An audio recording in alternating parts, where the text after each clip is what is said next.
In this video, we're going to install a clapper assembly into a Model Yew bell that has a broken clapper.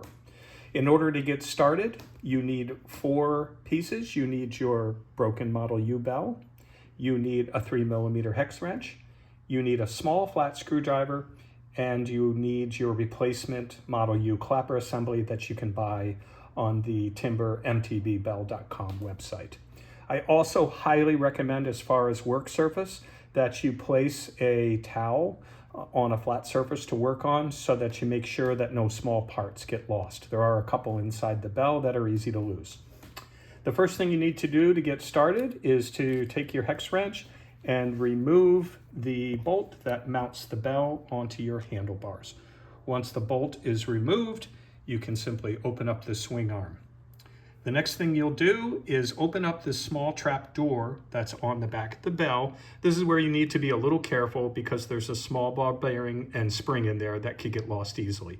But just open it up slowly and gently, and you'll just dump the spring. Well, the spring stayed in the lever in this case, which is just fine, but the ball bearing's right there, and we're just gonna leave it there. So next, what you're going to do is remove your old broken cable that the clapper has fallen off from. So what you got to do is just slide that cable and spring out of the assembly, and then it should pass easily right out of the bottom of your bell. So we'll discard that because we don't need it anymore. And now we're going to install the new clapper assembly. So we'll take our new clapper assembly with the spring and the small clasp at the top, and then holding on to the clapper itself, pass it into the small hole at the bottom of your bell, and make sure that the spring goes through with it. Sometimes the spring gets hung up like it did this time on the passageway through to the bell. If you do that, you normally just have to jiggle it a couple times, and then the spring comes through easily. So the next part is a little bit tricky, but not really. But it's the only part that requires any real dexterity. And in this case, you're going to, there's a small slot on the side of the lever here.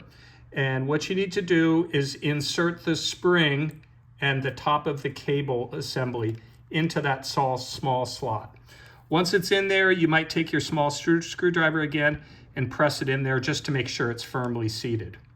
Once that's there, you can reseat the lever into the top of the bell, making sure that the spring that was in there is still there, and if it fell out, all you need to do is just put that spring back in.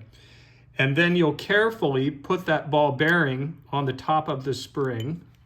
Hold on a second, mine fell off.